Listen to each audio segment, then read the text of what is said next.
I got into that little ripping packs. When you were the car king for off season. Right, COVID was a weird time for picking up. Kids, do not do that. It is a waste of money. It's the IDP show. Now you know. Welcome to the IDP show. I'm your host Josh Raymer, joined in the Sode Shack tonight. Adam Markham, Bobby Reynolds, OTAs boys underway. The news is trickling in. We've got a little bit of football stuff to talk about. Tonight, we are doing part 2 of the Dynasty Edge Rusher series, 13 to 24. But it's been a little bit of an eventful couple weeks, boys. We've had Jermaine Pratt getting cut. Trey Hendrickson and Shamar Stewart are holding out. So the Bengals are just in a world of hurt right now. We got Fangio talking about some of their defensive assets. Addy, we got a Tyke Smith update today from your boys. They're in Tampa Bay, so we got some nugs in the defensive world. Great to have news, Great to have the boys back doing things on the field. And, we get to benefit from it, and we get to, make a very relevant show, I think. I think so. Yeah, a lot of edge rusher news, Bobo. Also, Jair Alexander gets cut. That's right. Bo Melton doing his best impression of Travis Hunter. Yeah, discount Travis Hunter, I think. Shout out Ringler. Said. Yeah. Yeah, there's going to be a lot of doppelgangers popping up now. Oh, yeah. Trying to be the new T-Hunt. That's right. But just want the original. That's right. Apparently, he's still dancing too much. I saw at Jaguars camp. So got to cut that out, Travis. You haven't earned the dancing yet, brother. You got to at least get to 12 touchdowns before you can dance on the field. What about the little quick play from Hunter last week that popped up? Oh, that was nice. On defense. That was actually not an interception. I don't know if you guys saw the Brett Coleman. It doesn't matter. The physicality and the body control was sick. I think even if it was not a completed interception. He completed the process. In my heart, he did. In my heart, yeah. In my head canon, that was a completed interception for sure. But yeah, the Trey Hendrickson situation. TJ Watt also holding out, not at mandatory minicamp. Y'all getting a little bit nervous about either of these guys? Not TJ Watt. Trey Hendrickson a little bit, just because, the stuff with Shamar Stewart also is very weird. This is I don't ever remember this happening. This is new. The Bengals just put this in, and so they're trying to, I think, pull a fast one with Shamar Stewart, and I'm sure his agent was like, what the hell is this? Yeah. No, we're not signing that. But he went to the media today and talked about it and was pretty open about it. You don't see that a lot from a rookie. So we'll see how this goes, man. I don't know. Not the best start. Maybe Joseph Osai and Miles Murphy. You're two starting edge rushers for the Bengals. And Shamar Stewart, man, he's a guy that needs to get in there. Right. He's a guy that's going to be a big project. Wasn't very productive in college, but, was a freak, tore up the combine. But he needs to be out there because, he's someone that needs as many reps as he can get. But, not a great start, not what you want to see. No. Baba, what'd you think about Jihad Campbell? Big Fangio said inside linebacker. We'll see him around August, so later in training camp. That was kind of interesting, especially piggybacking off the news that Nakobe Dean, we're not going to see him for a while, according to Vic Fangio. That's kind of what we thought. The Dean injury was pretty rough, but I love that for Campbell. I think that's arrow up. I think if you look at him athletically and what he does the best, I didn't really want him coming off the edge. I really wanted him to be in that situation, especially for Fangio. That pass rush upside for Campbell could be really fun there with Zach that Bond defensive line. Yeah, Zach Bond. Playing alongside Bond, you've got a guy kind of similar. Yeah, Nolan Smith kind of moving forward a little bit. You've got Jalen Carter. You've still got Jordan Davis. That's still. It's kind of interesting. It's an embarrassment of riches there for the Eagles. The last couple of years, some of their selections have just been. They didn't really need anything in the first round, so it's just we'll just go ahead and throw in a guy like this too. We'll grab Nolan Smith. We'll grab a guy like Jihad Campbell. We'll throw Cooper DeJean in here. We don't really need him, but it's going to help us win a Super Bowl. And what do you know? So, whereas you got teams like the Browns that are, they can't even fill out their team because they're still drafting Shedeur in the 4th. It's just interesting. Hey, sometimes you need 5 quarterbacks, Bobo. Some of these teams. Right. What do y'all make of this defensive tackle, Moro Ojomo? Yeah, he's going to be the potential next Milton Williams there. Yeah, I was hearing a little bit. Great episode of the Athletic Football Show talking about defensive breakouts with Derek Klassen this last week. I listened to it on my Klassen's on a heater, isn't Dude, he? Klassen's been killing it. I want to get him on the show next offseason.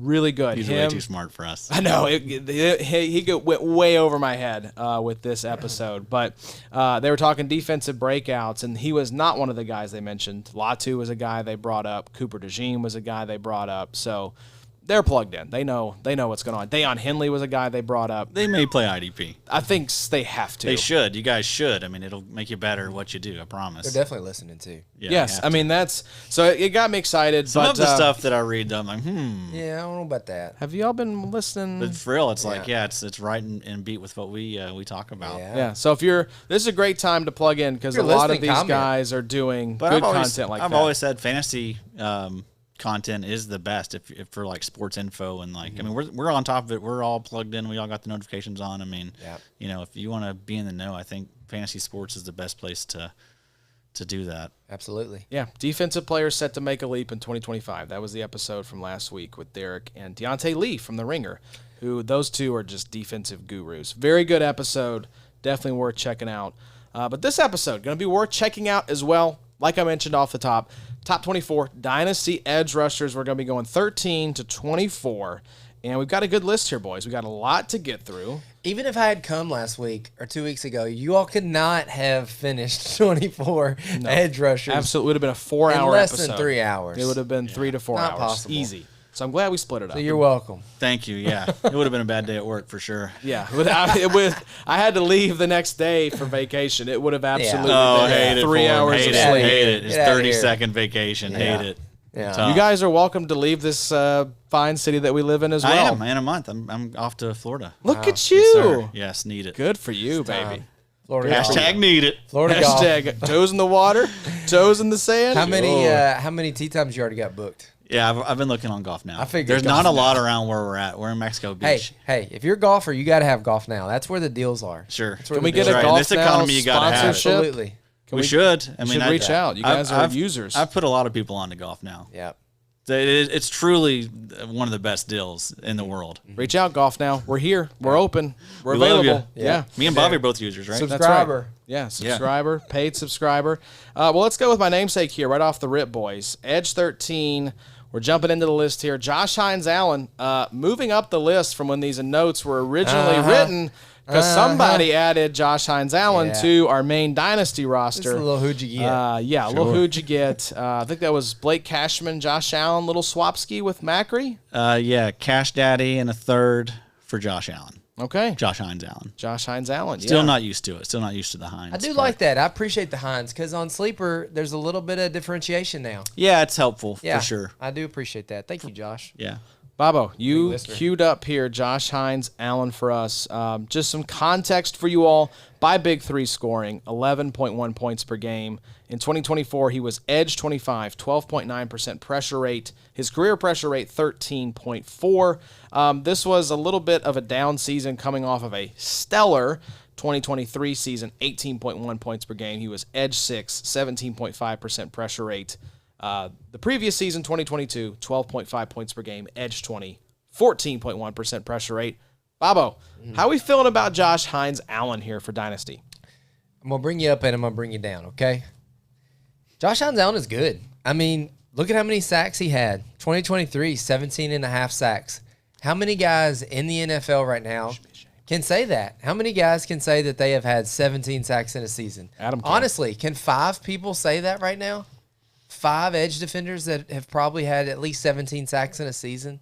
Yeah, I mean, I That's, feel like that's about it, right? Somewhere in that range. Trey, Yeah. TJ, TJ. Khalil. Has Bosa? No. Has Miles? I don't think so. I know Aiden was on pace for like 26. 23 or something like that. So it can be done. We've seen it, but I'm gonna tell you, rostering this boy can be maddening. For sure.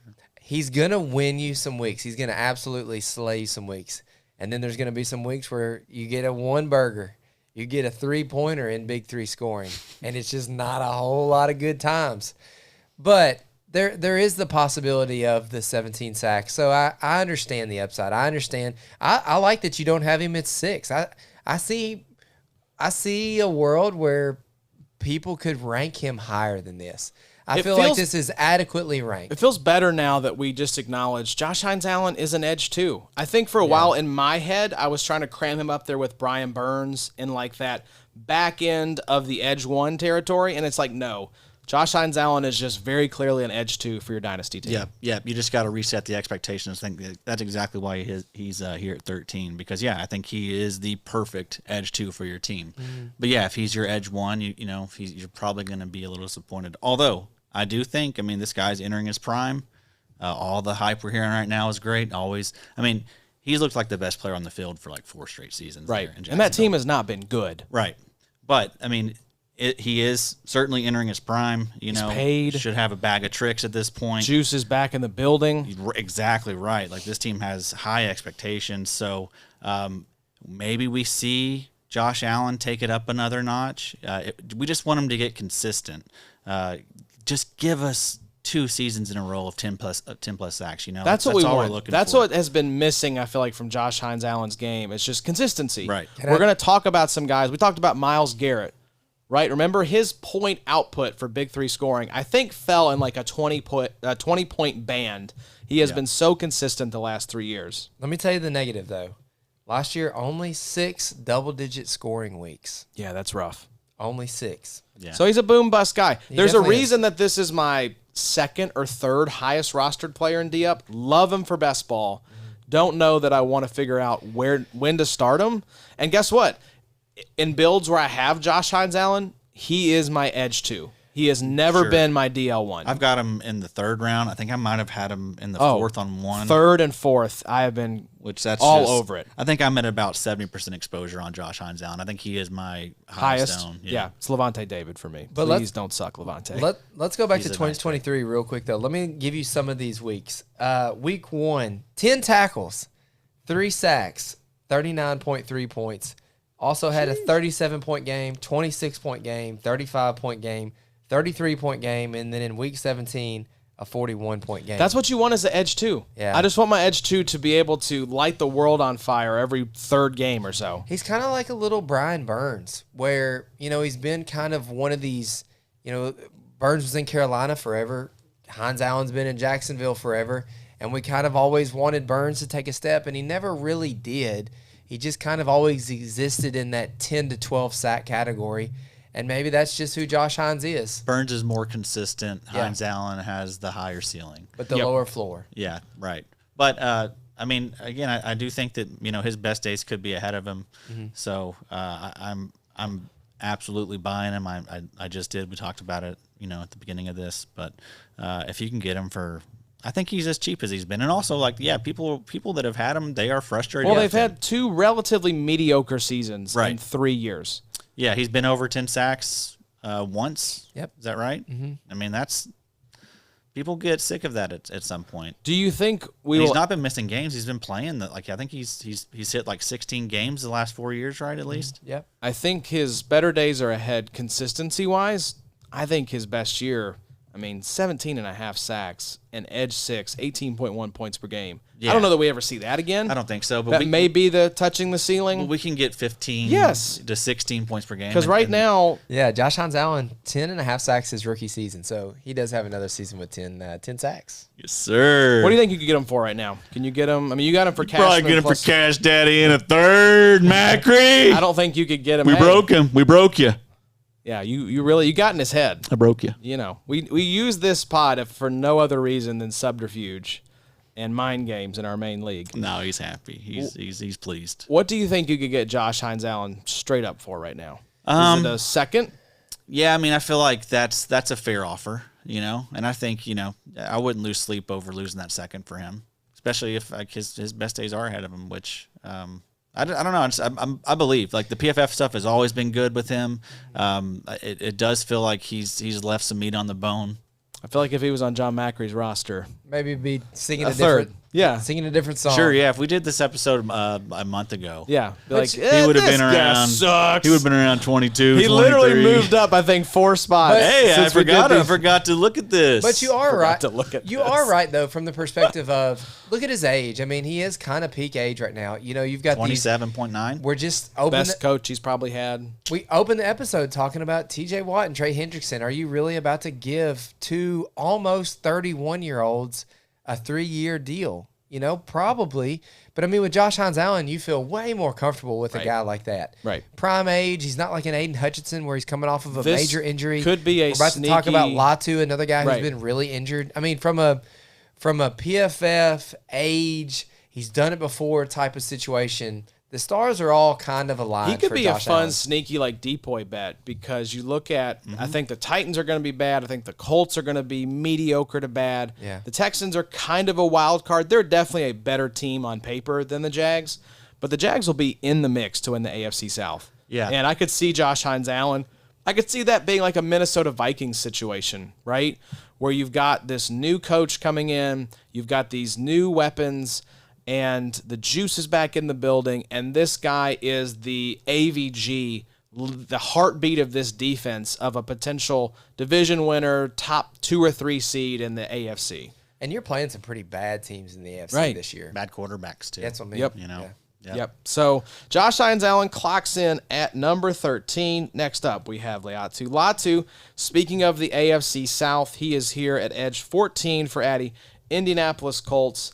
I'm still waiting to see how things shake out with the Colts edge rushing group.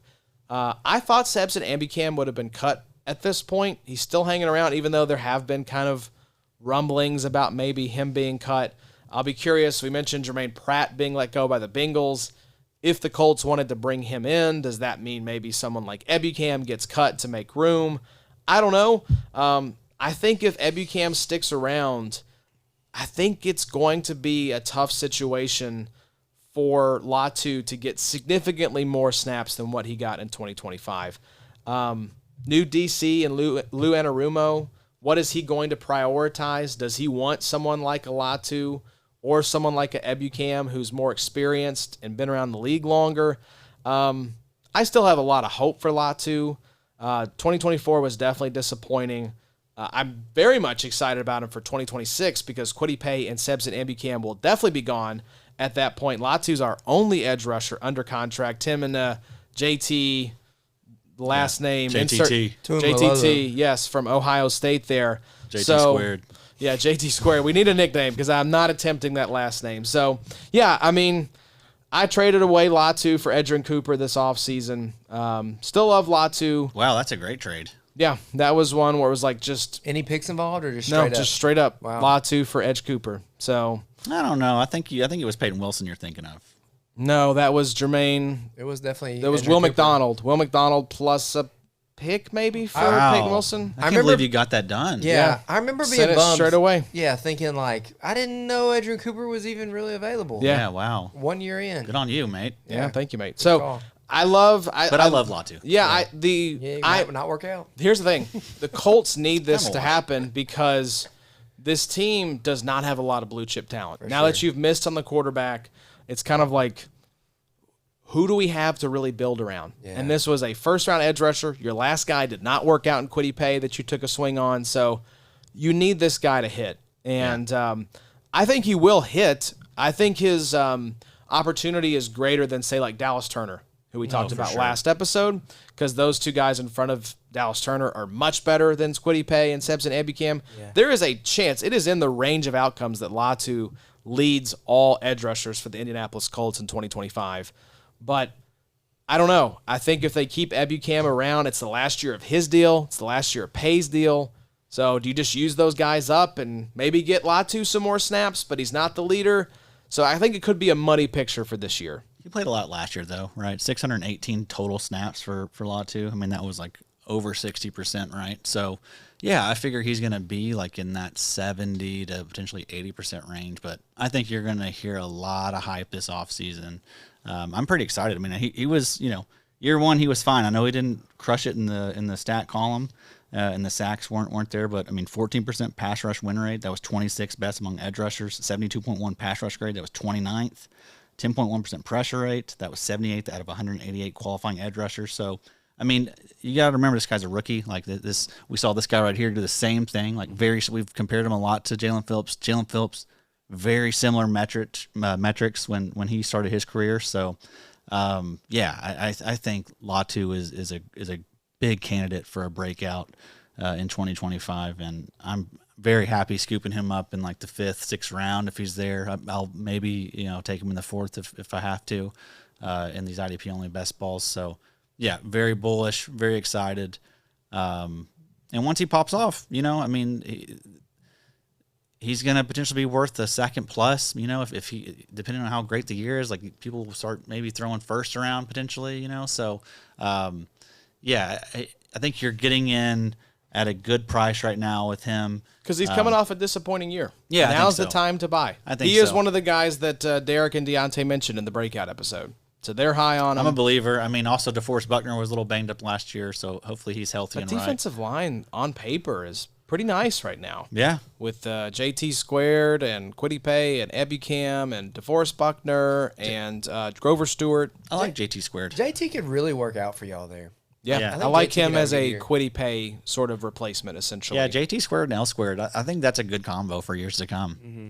There you go, folks. Get you squared. I don't think we have any other squared on the team. Sorry, Addy. That's it. It was 618 snaps, 54%.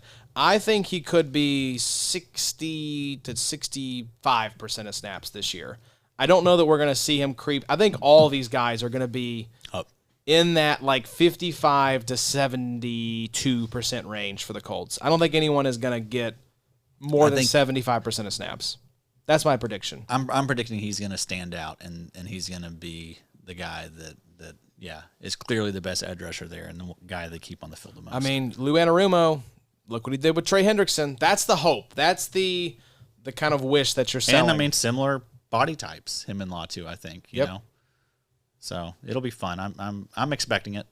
Bobo, you as bullish or a little more skeptical, or just wait and see? I just think you need to sell all your Colts right now because it's going to be a long year. It's sad. It's gonna be down. Well, but that could mean a lot of people just running out the clock on him too with the run game. I think that Pay and I think they just let both of those guys walk. Ebukam, Pay. They won't bring either of Thanks those guys for back. Thanks for what you done. Move on. Did they didn't pick up Pay's 5th year They option? did. They Yep. did. So this is his last year. Yeah. They need to trade him. Yeah. They should. Yeah. They should have already traded him. Even honestly, from like a linebacking perspective, how many more years can we start, relying on Zaire? No, I'm already scared of him. I agree. He's in a walking boot, right? Right. Yeah. He had ankle surgery. Ankle surgery. Little worried about that. I don't like that at all. And then there's a potential they could bring in a vet. You know. I think Jermaine Pratt. I mean, it just makes a lot of sense with Anarumo. But there's some linebacker veterans sitting out there that I think are going to kill some of our like darlings. For sure. Like I'm worried about Akeem Davis Gaither. Eric Hendricks. I'm is worried. lurking. Yeah, Kendricks is lurking. Like Troy Reeder and Nate Landman in L.A. Kaiser White still out there. Kaiser White's still out there. I know he sucked PFF wise, but I mean he's a vet. Right, and Jermaine Pratt is now lingering. So there's just several linebacking CJ veterans. Mosley, if he decides to Keep playing? Yep. So, yeah, I'll be curious to see because these guys will sign somewhere. Oh, and I Jawan think Bentley, another guy. Yeah. Accidentally auto drafted him the other day in one of the best balls. I saw that. Retro. It was an accident. That was for cool. sure. I was But it was bad, a guys. great draft. What if though. it ends up Yeah. being really good? I know that's the hope. Jawan But Bentley. he'll be He boosted up lands 3 with rounds next round. the year's Raiders. Zach Bond. LB1. Yeah, this year's Zach Bond. Which like Give me a also break. I don't know why I do that to myself, but those drafts that is like not a good experience for me. Yep. Being in there with like Yeah, not you're fun. really it asking is for not it. fun. It is not Everyone, doable. it's like 11 disciples, it is all not fun. reading from the same text. It really sucks. Getting the I mean, combined just best ball. getting- Throw the I know. offense in there. I It's a little enjoyed more those. fun. I need to get in those. It's A tough. little more all over the place, but It is. but the value at the IDP is I would love it. Oh yeah. Yeah. Sexy. All right, well, it's the man of the hour. Unfortunately for him, Trey Hendrickson, your edge 15 at the Cincinnati Bengals. I mean, the dude has just been amazing. 18.4 points per game, edge 2 last year, 15.8 points per game the year before, edge 12, and then 11.4 points per game, edge 28 in 2022. Do we think the Bengals get this done? I think that's just where we have to start right now with the conversation about Trey Hendrickson. I am a little skeptical. As this thing drags on, I'm usually like, this will be fine. This will resolve itself. It'll all be good. We've done this song and dance every offseason for all of eternity. This one, my spidey sense is tingling a little bit. Yeah, I don't know. I feel like it will get done, but I mean, I guess there is that chance that, you know, they just let this thing ride out. I mean, he is under contract. He is going to come back. Like, he's going to play this year. Like, it's too much money. Like, you're not going to. He still is under contract for over like $20 million. Yeah, it's not like he's making a rookie wage salary or something like that. So he, you know, maybe he just holds out all off season, and then we see him, you know, close to week 1. And yeah, I mean, I'm not expecting another 17 sack season. Like I would expect that to come down, you know. Even though he did just match the previous season. That's the thing is, I haven't been pushing the Trey Hendrickson button in these D-up drafts. He's going, I think, first round right now, or just too much beginning risk. of the second round. Too much risk. I mean, it's a very likely regression from him in sack wise. But yeah, just him not being out there right now, and probably not being out there anytime soon unless the deal gets done in the next couple of days. I'm fine pivoting there. Unless he were to fall into the second round, that's when I would start thinking about trading. He is sitting at number 6 overall in DF. Yeah, it's crazy. Him and Aiden Hutchinson are going far too overvalued right now. Not enough downside risk being baked in. Very bad. Here's the thing, Bobo. Trey Hendrickson could have 12 sacks and be incredibly disappointing, coming off back-to-back 17.5 sack seasons. He would be disappointing because he doesn't tackle. Right? Yep, that's all he does. 53 sacks in the last 4 years. That's kind of hilarious to me. That's a lot. That's a lot of sacks. I agree with you, Josh. I think there's a world where the Bengals don't pay Trey. Because, I mean, you think about it, Joe Burrow, Jamar Chase. I know that Trey is by far, the most talented player on that defense. It's you're still paying Logan Wilson. You've got a couple other, ancillary, defensive backs and whatnot. But by far, in a way, Trey is the best player on the defensive side of the ball. But, I mean, the Bengals are going to be putting themselves in a tough pinch here in a couple years if they continue to throw out this money the way that they have. So, I don't know. I think that TJ Watt probably gets paid. I don't know. With Trey, it could be different. The whole Sam Hubbard thing was kind of weird, too, in the last year or so. Moving on from him, because he was a Cincinnati boy. Didn't he go to the University of Cincinnati? Ohio boy. Ohio State, Okay, that's right. But anyways, yeah. I'm not a huge Trey fan either. I think that, that's a perfect example of somebody who's, set up for prime if you could have sold before all this contract drama started, yeah. I think that would have been the because even before all this started, older player coming off back-to-back, there's only room to go down here, guys. Yeah. Yeah, he also played 823 snaps last season, which was the most of his career. So, I mean, not likely he does that again. They drafted, maybe not his replacement because, again, Sam Hubbard retired, but they drafted someone to come in there and be Trey Hendrickson insurance, if nothing else, as long as they can get this guy signed. Shamar Stewart still holding out, as we mentioned. So weird. Just not a great look. Mm-hmm. I mean, there's a reason that you have the guy who, if you include, I think if you include Week 18 scoring, he was the IDP 1 overall last year. Trey? Yes, I think so. Probably so. By Big 3 scoring. Because I think he had a massive, Week 18 output. Yeah, let's pull it up and see, because I seem to remember that. Yeah, he was IDP 1. He was 312 points. Van Ginkel was 301. So there is a reason that you see Hendrickson, the reigning IDP 101, sitting here at 15 in the edge rusher rankings for Eddie. And I think, obviously, it's age. He's going into his age 31 season. And there's just nowhere to go but down. Is this guy going to get 20 sacks this season?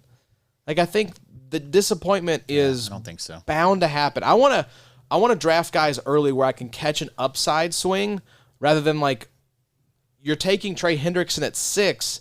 The needle you have to thread to pay that off is just so small. Mm-hmm. He basically has to repeat what he did last year. He has to stay healthy. He has to get paid. He has to show up. He has to play, stay healthy, and get to the quarterback 18 times pretty much. If he wasn't holding out, I'd be fine with him. I'd be fine pushing the button there. But just all the weirdness of 6 is just, I don't know. That's That's a lot. He belongs there just because of what he's done, I think. But again, there's a reason I have not pushed the button on Trey Hendrickson. Yeah. I'm just a little worried that it can only go down from here. Yeah. Right? Like it feels like the bottom might fall out. And I think he could still be very good, but there's just no downside when you're taking a guy at 6 overall. Yeah, right. Another guy I want is the edge too, right? He's Right. at the top of the list. Exactly. Him and Josh Hines-Allen. So Trey Hendrickson is 15. Next up here, one of my favorite targets, a guy I've been drafting a ton of this offseason, Danielle Hunter, your edge 16, Houston Texans, 2024, 13.7 points per game, 18.9 points per game. In 2023, he was the edge 4 overall, 13.8. So very consistent outside of like this outrageous last season in Minnesota, but still very good, very usable in Houston, his first year, 13.7 points per game, edge 15. My fourth most rostered DL and D up, 18.8%, tied with Greg Rousseau. We talked about him a little earlier, 320 points in 2023. He was DL4, but still had almost an identical performance to 2022 and 2024. He had more sacks in 24, but more tackles in 22. He also played 17 games the last 3 seasons after playing just 7 games between 2020 and 2021. Just 70% of the snaps, though, after playing 89% in 23 in Minnesota. He is 30.6 years old, 82.7 overall PFF grade, 80.7 pass rush grade, 16.2% pass rush win rate, 13.1% pressure rate. Look, it's Will Anderson. It's Danielle Hunter there. It's a hodgepodge of guys behind him, so I'm not worried about anyone threatening his job. This is the guy I mentioned on the last episode that I'm not necessarily like buying Danielle Hunter like I would TJ Watt if I'm making a playoff push. I think the move is actually the opposite. I think the move is to sell Danielle Hunter to a contender down the stretch if you're not in the playoff mix for someone like Dallas Turner. That's the kind of swap. I want to cash out on a guy who I think is still got some tread on the tires, but his best days are behind him most likely, and get an up-and-coming guy that could... Get you a new Danielle Hunter. Great, get Danielle Hunter 2.0. That's what I want to do. Yeah. So I love Danielle Hunter for this year. I am all over him, like I said. 18.8% exposure to him in D-Up. Dynasty-wise, 1 to 2 year window. Like, how are you kind of thinking about him, Eddie? Yeah, I think he'll be a grown-ass man and be fine till he's like 33, 34, you know. He's a stud still. And also, like, last year was his first year in Houston.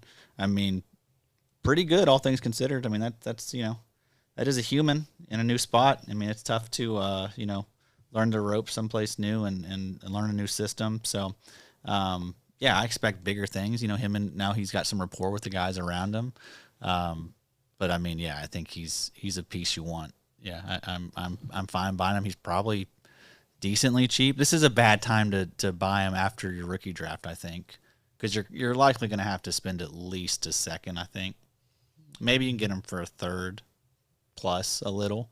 Yeah, I think a third plus a little feels like... Which is fine. If I can do that, yeah. Third and plus maybe a future fourth or something like that. If I'm in a spot where I need an edge rusher or I want an edge rusher with a lot of upside, I mean, he would be a candidate for sure. And someone that I feel a lot better about as opposed to someone like a Nik Bonitto, you know, or a Jonathan Greenard, like guys that we haven't seen it enough yet, right? Where I'd be worried that bottom could fall out. You know, or you know, they not pop off for the sacks and then they lose a lot of market value. A lot of players have that kind of pop-up year where it's like the best year of their career, and then we never really hear from them again. Correct, yeah. That happens. So any concern at all about the fact 70% of snaps, the least he has played since 2016? Just age? Trying to preserve him a little bit? New situation in Houston? Yeah, and they did have some decent players there, and they still do. They actually brought in, like, you know, again, like you mentioned, like it's a hodgepodge. Like, yeah, that's a good way to describe it. But like Derek Barnett, like he's had some moments, and he's back. They gave him like $5 million, I think, for 1 year. So, yeah, some of those guys I think will eat into a snap share a little bit, but they also may consider limiting Will Anderson a little bit more. Yeah, 63% of snaps for Will Anderson last year. Yeah, and he's, you know, he's been getting a little banged up and stuff, but overall, I don't have really any worries. Well, he was our edge too, right? Right, yeah. So yeah, we feel fine about. We Will feel Anderson. fine, just fine. Bobo, temperature on Danielle Hunter, dynasty wise, 2025 wise. Where's your head at right now? What's his age right now? 30. He'll be 31. So, I mean, same age as TJ Watt, same age as Trey Hendrickson. Yep. I'm with you, Josh. I think in Dynasty, you're looking at like a 1 year window with maybe 2, and then at the end of 2 years, you might just have an asset that you're just going to have to ride out because you're not able to, get much at that point. But I still like Danielle. Only has 3 single-digit sack seasons in 9 years in the NFL. As a Vikings fan, you still got to be pretty thankful that you've got a guy, like AVG and Jonathan Greenard, as opposed to, what Houston had to pay to get Danielle Hunter. Yeah, I remember talking about that last year. Yeah. on the free agent episode after it all happened. And it's really worked out for both teams. It's been good, yeah. Yeah, it's been kind of good. one of those win-win situations where Yeah. the Vikings are happy with the guys they got. The Texans love having. He is the second highest paid edge rusher in the NFL by AAV. And Danielle Hunter is only going to AVG. No, Danielle Hunter is. So Oh, the wow. Texans love them some Danielle Hunter. Is he on the last year of his deal? They just re-upped him, I'm pretty sure. Okay. AVG also, he's got to be up there too. He got like a I'll $23 check, million extension. So. And Hunter is going to be good for Will Anderson for his career. Oh yeah. You get a guy like that that Will Anderson can learn those early years, because Will Anderson's still really young also. One of the youngest edges in the league. But, yeah, I still like Danielle. Give it another year or two. In Dynasty, you're going to have that opportunity to sell Danielle to a contender in this season. That's kind of my plan if I'm rostering Danielle Hunter. But I think, these Danielle Hunters, TJ Watts, Trey Hendrickson, like it's a good reminder, like you don't have to go crazy and overdraft these IDPs in your rookie draft. Like you literally can build a really, really good defense every offseason with these vets off the waiver wire. You'll find gems. So, I mean, there's a lot of ways to build a defense in IDP. That's the best part of IDP, in my opinion. You don't have to do it just one way. Right. Yeah. A lot of But ways to that's put really this my thing favorite together. way to do it is to get a couple of these vets that people start sleeping on because they seem, the something I've noticed in IDP is these elite guys last a lot longer. Yeah. On the defensive side of the ball. They So, do. Same right. for fantasy, Especially along the defensive line. Especially at D-line. You're right. Yeah, because Yes. they can rely on strength and smarts and their bag of tricks. Yep. Yeah, Danielle Hunter is number 2, 35.6 AAV. AVG is 10th overall, 23 million per year AAV. Because that age really does start to kind of come for the linebackers a little bit. Does it? I mean, Levante David, Bobby Wagner, DeMario Davis. Sure. There are outliers. But I mean, like even Three from the same class. Even Roquan though. that was a special class. Roquan and Fred are going to do the same thing. They've taken a step back though in the last year, a little step. But then you have A your baby They may step. take a step forward this year. you what I also mean? have your Foyers and your Zairs who the Yeah. cliff comes kind of early. Yeah, Yeah.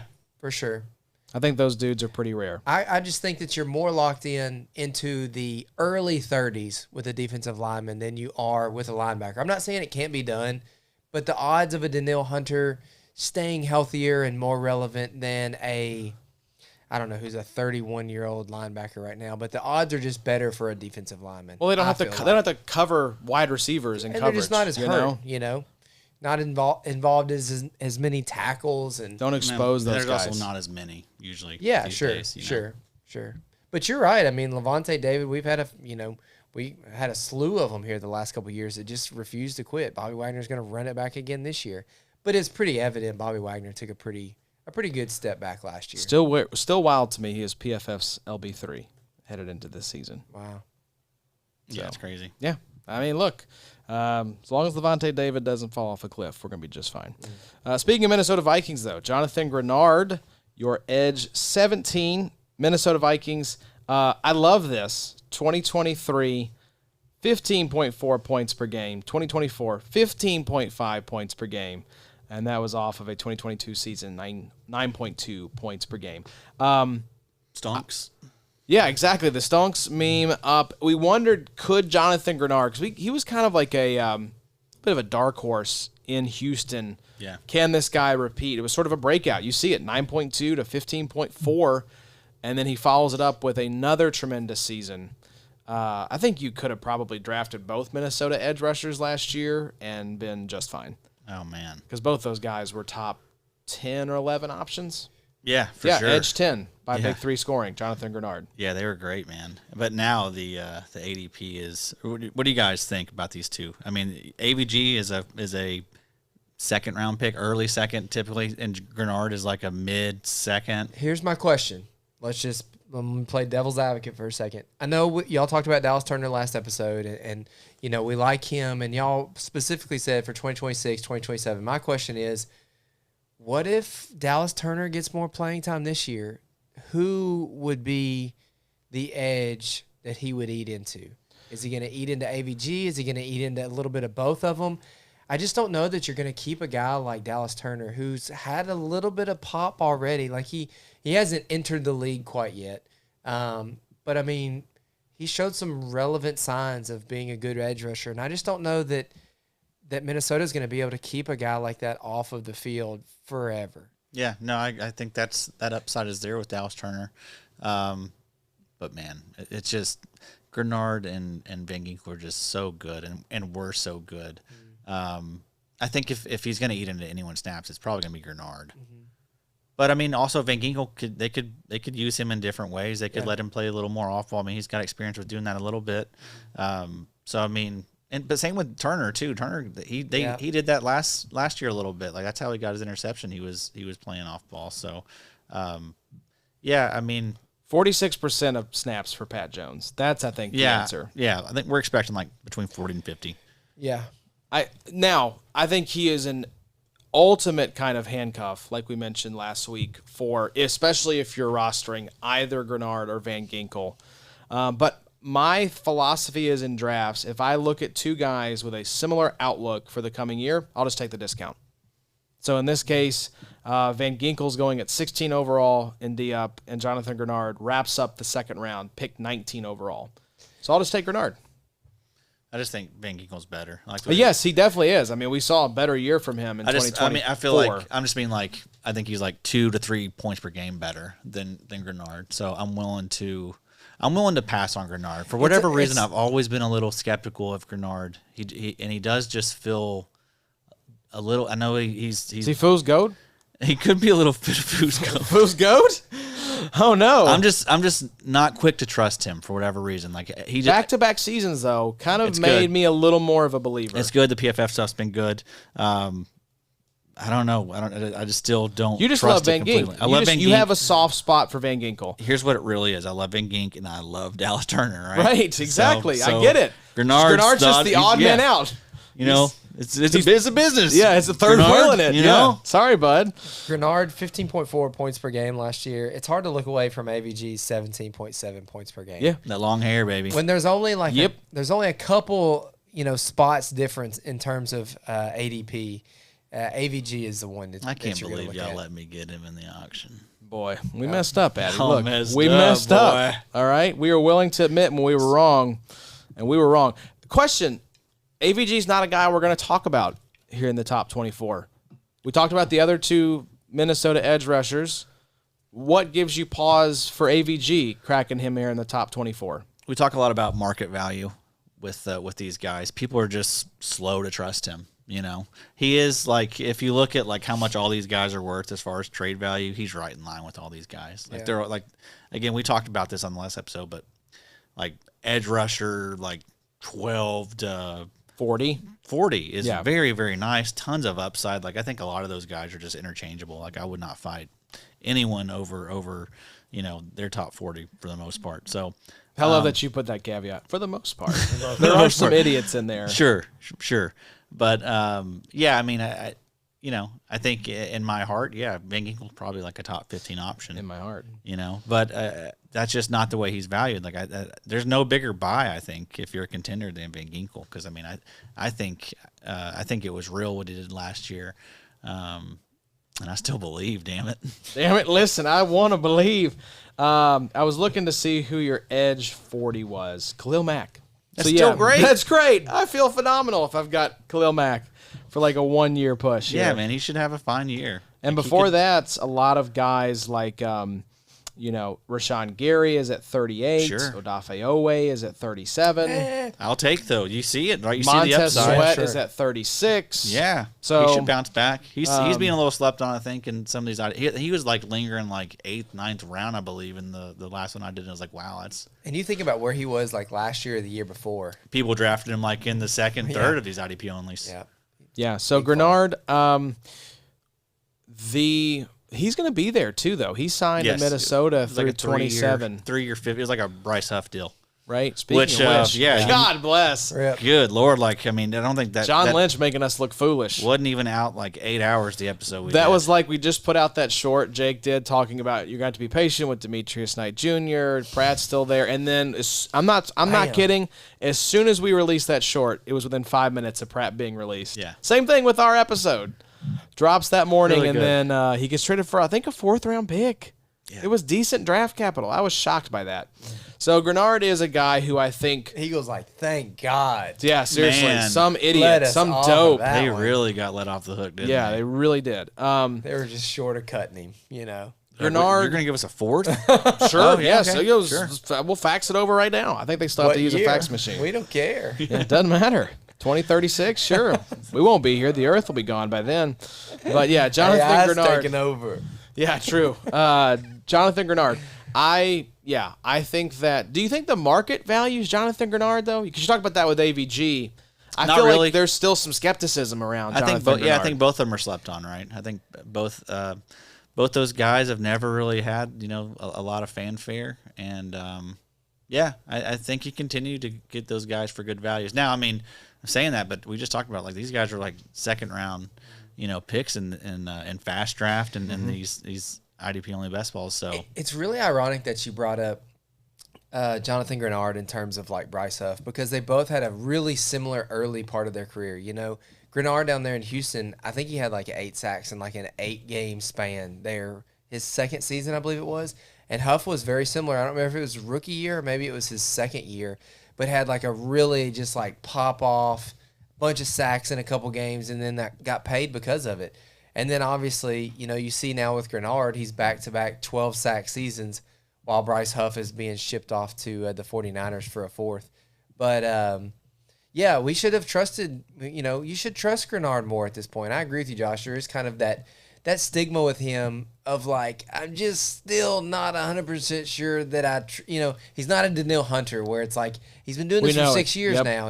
We're confident in this guy. right, but he's outproduced him the last Yeah. couple years, right? Yeah. It kind of makes you think like, do you trust Greenard or do you trust like Josh Allen? Because they're kind of similar, They're saying, yeah, they're very close, I think. These guys are all in that mix. I mean, there's a reason they're edge twos. They have question marks that I think you can really sure. poke some legitimate holes in their game. I mean, this next guy here, perfect example, Nik Bonitto, your edge 18 Addy, Denver Broncos, was a complete breakout. We wanted someone to break out from this Denver defensive line besides Zach Allen, who was also phenomenal. It was Nik Bonitto, 16.6 points per game, edge 5 last year, coming off an 11.4 point per game, edge 30 performance in 2023. Jonathan Cooper, shout out, also serviceable back in DL2. And funny enough, Bonitto, 61% of snaps across 17 games. Cooper was 71, so he's actually the leader for the edge rushing group in snaps. PFF grades were fine for Nik Bonitto, 77.5 overall, 74.3 pass rush, 12.4% pass rush win rate. What freaks me out a little bit with Nik Bonitto is the fact that this guy jumped to 13.5 sacks after 9.5 sacks the previous 2 seasons. He had a pick 6, that was against my Colts, and a fumble recovery for a touchdown last year. His contract situation is worth monitoring. He is seeking a new deal. 2025 is the last year of his deal. Reportedly wants $20 million a year. That's like Greg Rousseau money. I think the Broncos, you just go ahead and get that deal done. That seems fair. Addy, it feels like 18 is sort of this nice hedge between the top end range of his outcomes, which is like a consistent high end DL2 with like splash week potential, and the bottom end, which is just this guy's a flash in the pan. Yeah. I don't think he's a flash in the pan. I don't think so either. I do see him as a guy that'll be, threatening at least 10 sacks every season. Like, I think he's that type. Like, I also think he's got a lot of upside as far as snap share goes. Like, he's been one of these types that's kind of done a lot with not as much as he should get. 61%. That's not a lot. So there's a lot of room for improvement there. Like we could see this guy get into the 70-80% range potentially. He's still young. Pressure rate has always been really good with him. That's why he's been on a lot of people's radars for a while now. He's part of a really good defense there too. So I'm a fan. I think that deal gets done. They should make that deal happen. I think they will. And that's a good value. Like it is in $20 today's million NFL, like with the cap going up every single year. That's literally half of Myles Garrett. Yeah, and it's a premium position. Like that's a no brainer, really. Like when I heard that story break, I was like, well, yeah. I mean, that's what I would expect. It's like he's not one like I want Myles Garrett money. It's like, Yeah. all right, let's be realistic. He's like, I want Greg Rousseau money. Okay. Yep. I think that sounds pretty fair. Let's get this done. Greg Rousseau's never put up 13 sacks. Right. He's I love Bonitto for 2025. He is my 5th most rostered DL in D-Up.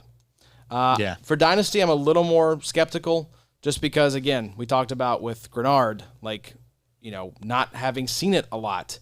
We've got one really standout year for Nik Bonitto. He was serviceable. He was fine in 2023, but 2024 was that coming out party. Yeah. And maybe we see Jonathan Cooper's snap shares tick down a little bit. He's good, though. I think you will see these two flip. But also you got Jonah Ellis there. Big fan of Jonah Ellis, the 8th Ellis brother. I know, there's too many of those. He's going to probably get a little worried. A little more snap share next year. So, yeah, he's someone that I like as well. He's probably out there for you free. But that's what a defense, man. I mean, also they added Jade Barron to it, Talanoa Hufanga to it, Trey Greenlaw. That team's going to be good, Singleton's back. That's what they were talking about on the Athletic Football Show. They were kind of recapping the offseason for all these teams, and it's like, I want to poke holes in the Broncos because it seems like everyone is jumping on the Broncos bandwagon, and that's when you need to be like, what am I missing? Like, what are we overlooking with this team? And they're like, there's really nothing. They did everything that we wanted them to do. They got their joker tied in with Evan Ingram. They drafted R.J. Harvey. They went and got the wide receiver that everyone was kind of like, okay, 3rd-round pick. What was his name? Kind of a reach by consensus, but I think a lot of smart NFL draft analysts liked him. This year. It was kind of an under-the-radar guy. I know the underdog guys talked about him because no one else. Your boy. Not Troy Franklin. It was Pat Bryant. Yeah. Pat Bryant. Pat Bryant. Out of Illinois. Yeah, that was a good pick. That people are saying that could be like a Michael Thomas type, right? Yes. I mean, he's wearing number 13. Nice. And I think his coach compared him to Michael Thomas. Yeah. So now, Sean Payton loves him some Sean Payton players. Sure. So you got to take that with a grain of salt. I was just looking to see really who else is there as far as the defensive ends go, and it's really just those 3. You look at the backup for Nik Bonitto right now on our lads, it's Dondrea Tillman. Yeah, he had some moments there at the end of the year. Andrew Farmer. Yeah. And then it's Jonathan Cooper, Jonah Ellis, and Quay Robinson. So Johnny Walker Jr. That's it. I think those are your 3. Yeah. So, I mean, I think there's you probably see Bonitto play the most snaps he's ever played next season. I think he flips. Ellis. I think he becomes that 70% snap guy. And they both could be it. I mean, they both just may get leaned on pretty heavily. I mean, that's probably the way it should be, honestly, if they can. I mean, they're both young boys. They can handle it. Young boys. Baba, we are not young boys. No, we're not. Not at all. Older. Not at all. Getting older. Nik Bonitto, though, you buying in? Sure. I mean, the ADP is still fine. Yeah, where's he going ADP's pretty right good, now? honestly. It's kind of surprised. Like he's there in the 4th in some of these fast drafts. Yeah, he's going 33 overall, so that is the 3rd pick of the 4th round. Yeah, that's great. That's fine. Love that. I'll take that. Thank you very much. Especially in that format where those edge rushers get a lot of value. For 16.6 points per game and 281 overall points last year, absolutely. Got to expect that to come down a little bit, but For I mean, sure. still, even if it's 13, 14 points per game, that's a value there. Maybe it won't, though. Like, if the playing time ticks up a little bit, but the efficiency comes down, maybe it makes up for it. What if you go linebacker early and D up? Rousseau at 31, Josh Allen 32, Nik Bonitto 33. Oh yeah, that's a beautiful stretch to grab you DL2 at that point, probably. Spicy. Yeah, Love that. It's all every pick should be pretty spicy in there. I know. There's not a long. If you got some bad picks in a to, 60 pick draft, you've done something real wrong. Yeah, I do have a Leo Chenal 6th rounder in there. Nice. So that was The day before free agency. Right. Thank you very much, Nik Bolton, you bastard. Right when we dropped a video, right? Right. Yes, that was it. It's a good promo video for Fast Draft. Yep. And then, No joke. Nik Bolton made me look like a real fool. Thanks, Nick. That happens a lot on this He pod. lives over here behind You Josh. just got some That's bad right. timing. Yep. Yeah, the Boltons right over there. Shamar Stewart's over Shamar here. Stewart. We And, got Troy Reavers over Troy here. Reavers over there. Good As you, community. as you pointed out, I think you were Good stroking community. out when you said that one. Neighborhood cookouts are fun. The Super Bowl is the biggest event in sports, but Jalen Carter makes big plays and very few fantasy gamers care. That's going to change with the D-Up contest on Fast Draft. You draft 6 defenders. The top 4 enter your lineup every week. You can draft up to 30 teams. There's a $10,000 prize pool. And if you love Aiden Hutchinson, you can get big exposure to that guy. And every time he's making plays for the Lions, you're making money. It's such an easy game to play, and it's so fun to sweat both sides of the ball on Sundays. Of all the Fast Draft contests, it's the D-Up game that I think is going to really change how people play fantasy. Now, use your host promo code to get a $50 deposit match when you deposit on Fast Draft. So, woo! Let's start drafting faster.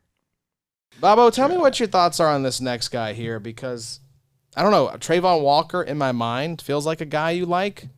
Am I ever making this up? Are you a Trayvon Walker fan? I feel like Josh Allen, you've always been a little kind of like hot and cold on, but are you more of a Trayvon guy there? I've had some Trayvon in the past. I don't currently have him in XFL. I don't know that I have him in Blunted or in Unreal either in the Dynasties, but I like him in the best balls. You know, he's gotten better every year, and I think that he came into the league as a project, even though he was the 101. Everybody kind of knew that even though he had the skill set and the body size, that it was going to take some time. 3.5 sacks rookie season, sophomore year, 10 sacks, and then last year in 2024, 10.5 sacks, 61 total tackles, which I like, and then 13 TFLs. 15 QB hits. Another thing we're going to have to talk about a little bit more this year, as the XFL is actually going to be scoring QB hits. It's going to be something that we're going to have to keep up with a touch more, especially with the linebackers. But I like Trayvon Walker. You know, if we like Josh Hines-Allen enough to be the 13th overall, Trayvon Walker is in a similar light. You know, 10.5 sacks last year. He has, I'm not going to add it up, about 10 double-digit scoring games in Big 3 scoring from 2024. The ADP is not really that bad on Trayvon Walker. You know, he's going into needing a contract here pretty soon in the next year or two. We'll see if Jacksonville can afford to keep him and Josh Hines-Allen, or maybe they'll need to move on from him. But Trayvon Walker could maybe ascend a little bit this year. I might be back in on Trayvon Walker. There we go. I sold You've let you. me talk long enough to where I'm going to have to send some offers in. I'm just wondering, because we've seen progression, 8.2 points per game, 11.2, 12.8 last year. So we've seen progression. What is the ceiling with Trayvon Walker? Is there some untapped 16, 17, 18 point per game ceiling that we're going to see? I don't know. Maybe there is. This dude is an athletic freak show, draft capital, obviously. But it just feels like he is firmly in that group of like maybe his ceiling is 13 to 14 points per game. I think that's what he is. But that's fine. That's totally usable. Good. But it's like I think we had a little higher hopes with this guy as the 101 super athletic freak. I don't know. I don't think we really did, man. There was a lot of shade on Trayvon coming out.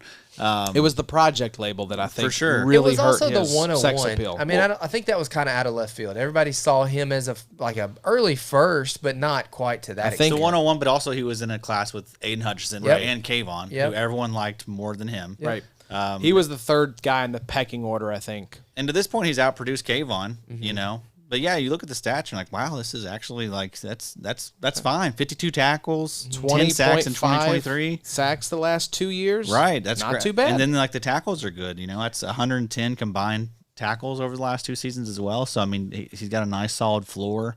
And then like the upside, like I don't think he's gonna ever be a guy that gets like 15 sacks, but I mean, he could get 12, he could get 13. Like I think that's in his range. So if he does that, he'll finish as a top 12 edge rusher. So still just 24 and a half years of age. Right. So I mean, there is upside here in this guy with this guy. So I'm a fan. He's in a good situation. You talked about Josh Allen, juice in the building, like same stuff here. So yeah, same laws apply. Right. This could be. I mean, the Minnesota Vikings parallels are just kind of hitting me in this moment. But he could be the Greenard to the AVG that is Josh Hines-Allen. Like if you're looking for that kind of blueprint, that's how I would kind of draw it up. But I mean, if you think about how old he is, 24 and a half, he's been really, really good so far. I mean, entering his 4th year, like I think he's blown away all expectations. Like for a guy that was, I think he just felt like someone that was being labeled as a bust immediately. You know, he had a little stink on him when he came to the league. There's so much. It's the Jadeveon Clowney kind of thing where it's like if Clowney, because Clowney I think was the 101 or the 102 the year he came out. And it's like if he had just been taken as like the 15th player in the first round, we look at his career totally differently, right? Because he's not the 1st or 2nd overall pick. I will say players can negotiate new contracts after their 3rd completed season in the NFL. So Travon Walker is technically up for an extension right now. Yeah. I don't think those contract talks are happening, but after this season, he will be looking for a new deal. Yeah. So I think he's gonna be very, very motivated. He's gonna want a lot too, though. So I mean, Jacksonville will be in a tough spot. Like I mean, they're gonna have to pay. Yeah. Like you're gonna have to really love Travon Walker because he's gonna want a lot of money. He's gonna get a lot of money. Because then in a couple of years, you're looking at Brian Thomas, you're looking at Travis Hunter. They're probably in a spot where they should be listening to offers just to see what they could get for him. For sure. You know, just because, I mean, he is going to be someone that might be hard to And then looking to at retain. maybe bringing in a vet, you know, on a 1 or 2 year deal. See if you could, you know, get not a Khalil Mack, but I mean, if you really feel like you're in a window to win with Trevor, with some young wide receivers, with Josh Allen, I agree with you, Addy. Maybe let Travon kind of walk and see if you could bring in a Jadeveon Clowney, a 1 year type. Do the Giants. Follow the Giants blueprint, you know? If you're picking in the top 15 next year, draft another one. Draft another edge rusher and let him go. Jadeveon Clowney, who's still a free agent, by the way. Kind of forgot about that. He was the 1st overall pick in 2014. I just think this could be a similar kind of career arc that we're going to see with Travon Walker as like, you know, a lot of expectations heaped on this guy because, again, it was another AFC South team. The Houston Texans took him at the 101. And that's just a lot of pressure to put on a guy. Unless you are like top 3 or 4 at your position, you're going to be looked at as a wasted pick, even a bust, like you mentioned. So I'm curious what you guys are doing with this next player on your list, Daddy. 20 overall in the edge rankings. Chop Robinson, a little bit out of nowhere. Not the Miami edge rusher that I wish we had on this list. I wish it was our baby. I'm happy. Who's on the wall. Yeah, Bob's thrilled here. He's thrilled. He's evil. Do the Bob cam. This is... Yeah, Bobo, you get the solo cam here. Look at that face, everyone. That is the face of evil. Chop Robinson, though, man. It was, one of those situations, Bobo, where he got the opportunity because of Bradley Chubb and Jalen Phillips being banged up and took advantage of it. Yeah, I'm a fan. You know, who would have thought out of the pass rushers last year, outside of Jared Verse, that Chop Robinson was going to be clearly second in contention, the second one. Yep. As the one to kind of maybe move up this year. I'm still not sold on I still think Dallas Turner is an absolute buy at this point. But Latu is kind of it's a little bit of a question mark. But Chop, we actually saw it from weeks 10 through 18. Chop had 42 pressures, 21.5 win percentage, and 83.9 pass rush grade. I will say he didn't tackle a ton last year, so maybe he's just going to be kind of that type that doesn't really get you a ton in the tackle department. So that's kind of a bummer when it's kind of in regards to his floor. He's a little bit more like Josh Allen, whereas Travon Walker, we just looked at. I mean, he had 61 tackles last year, so that's always a healthy kind of thing to look at. But 5.5 sacks, 10 TFLs, 26 combined tackles. That was his best year at Penn State. But then last year, 6 sacks, 26 combined tackles, 8 TFLs, 14 QB hits on pretty minimal playing time. For a dart that you threw probably pretty late in IDP drafts on Chop Robinson, you have to be pretty happy. Return on investment's been great. Fourth rounder? Yeah, 4th rounder, I'd say. Late 3rd, 4th, somewhere in that I range. feel like you drafted him in the 4th in our league. You're probably right. And yeah, I think he's worth the 3rd now. Yeah, you've got him in Yeah. XFFL? I do. I've got a bunch of those little weirdos right now. I've got him. I've got Dallas Turner. It's a collection of weirdos. I've got Nolan Smith right now. I got Thule. I got Nick Hembig. You need to get you a Yaya. He's like in that same mold. We got Kalijah Cansey. Here's what's interesting about Chop is 53% of snaps last year. We expect Bradley Chubb and Jalen Phillips to both be back in some capacity. I think that his snaps could still even tick up because 53% is not a lot. For sure. No. And both of these guys are the most injury-prone edge rushing duo in the NFL.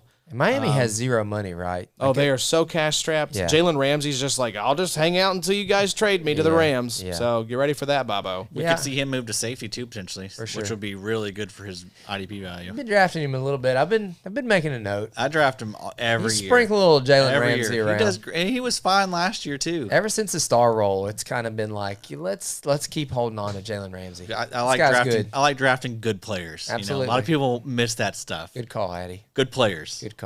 Draft good players? What? I will say Chop Robinson is a favorite of mine in the 6th round kind of wild card strategy because I want to take a swing in that last round of D-up drafts of like who, if things break right, could lead the league in sacks that is not being drafted. I mean, he's 26.6% ownership right now in D-up.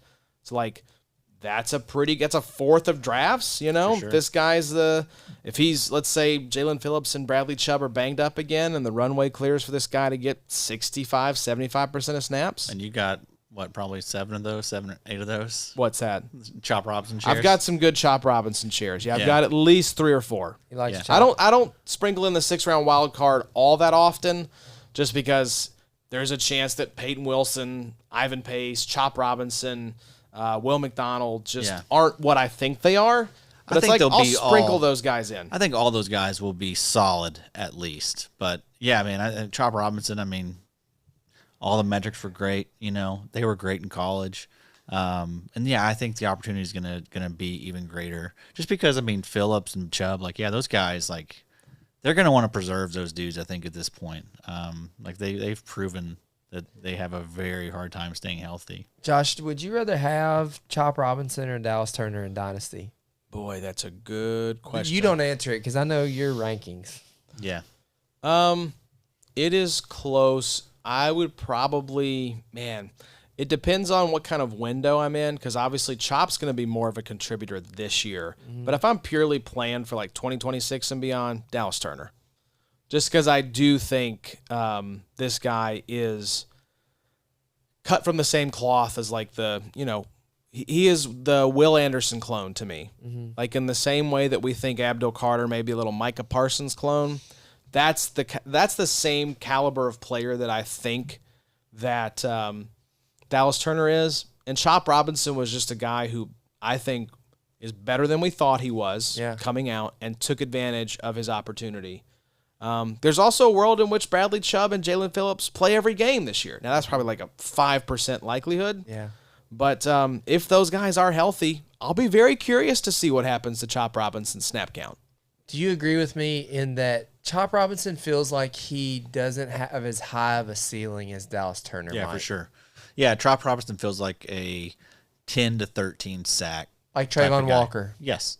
And also, but without like the solid Tackles, floor, yeah. you That's know? what I got to give Trayvon his flowers, man. That's a great tackle That's really floor. nice, man. That's impressive. But yeah, Turner feels like a guy that can get 50 tackles, but also maybe get like 15 sacks in a season. I think that he has more of a chance of being elite than Chop. But Chop is still going to be serviceable and like we'll be talking about him probably like in the top 20 next season. Like he'll be more like in the 12 to 15 range, I bet. Right. If he has a good year. Could you get a second for Chop right now? Maybe. That's a little rich. I don't want to pay that, Sure. But you probably could sell someone on it. yeah, you definitely could, I think. Keep in mind, too, I think the Minnesota coaching staff is going to be intact for a while. I don't know that Brian Flores is going to get a lot of head coaching consideration, considering how badly it ended in Miami. But speaking of Miami, I think this is a team that's going to bottom out this year, maybe like 4 to 5 to 6 wins. Yeah. Fire the entire coaching staff, fire everyone, start over. So that is just something to think about. I don't like when new coaching staffs come in, new DCs come in. It can sort of hurt value. I think Chop Robinson will be the least affected by that because he's actually good and young. Yeah. I'd worry about some of these veterans. like Zach Sealer, like Jalen Phillips and Bradley Chubb and Tyreek Hill and all these guys. There will be some IDP value, though, on this team. I mean, also, we haven't talked about the starting safeties, Ifeatu Melifonwu and Ashton freaking Davis. Ashton Davis? Potentially being Back relevant from the for dead? us. My God. He is looking like the starter right now. That's insane. One of the starters there at safety, so... This is I've like always been a fan. I've always liked Ashton Davis. I mean, Who's your boy from Minnesota, Theo Jackson? Theo Jackson, yeah. Right? That kind of feels like this situation where you're just like, please, God, no one look at the depth chart. No one pay attention to Theo Jackson. Just leave him be. Same thing with Ashton Davis. Good little values, I think. Right. Fonwu with a meteoric rise in 2023. Those last 4 weeks of the Good season. God. Boy, oh boy. League winner, truly. Still, I mean, still League winner. Still coasting off it. That's Right. why there's still some excitement about Melifonwu. Yeah. Ashton Davis. But he's in a great You're spot. an original Oh, Ashton absolutely. Davis truther. Yeah. I have his rookie card. I love that. Out of Cal. When I got into that little Ripping packs. Yeah, when ripping you were the packs card king. for off season. Right, COVID was a weird time for picking up Kids, do some, not do that. It is a waste of money. All for right. picking up new hobbies. A lot of these guys do not work out. Have some Kenneth Murray cards. Have Ashton Davis cards. Truly, your card collection kind of sucks, Adam. I'm not gonna lie. Davis rookie card. Great. Might have a DJ Wanham signed card. I might. Speaking of a waste of money, I wonder how the Giants are going to be feeling about Kayvon Thibodeaux if Abdul Carter comes in and is the best edge rusher on this team. I think both of these statements can be true, boys. I think Kayvon's dynasty value took a big hit this offseason. But you mentioned earlier the best is yet to come for Josh Hines-Allen. I think the best could be yet to come for Kayvon, just not in New York. Yeah. Let's say it took a pause. Yes, Right. His we're value. where he's taken a gap year. Yes. In terms of dynasty value, 2024, his worst season, just 12 games, 28 tackles, 5.5 sacks. He missed 7 games in 3 years, so injuries are a concern for Kayvon Thibodeaux. I think 2023 is a good blueprint of what we can expect from Kayvon Thibodeaux. 10 to 12 sacks, 50 to 60 tackles, 216 points that year were the same as Travon Walker in 2024. I see these guys kind of similar. Now, I don't expect 2025 to be a great season. I think he's going to cede snaps to Abdul Carter. If Carter is fully healthy, the PFF grades were not great in 2024. 69 overall, not very nice. 43rd amongst edge rushers, 72 pass rush grade. That was 31st. All of those numbers fall behind Brian Burns, if you were wondering how the pecking order kind of shakes out. I don't see Abdul Carter, like Dallas Turner, who we've talked about, behind two established guys.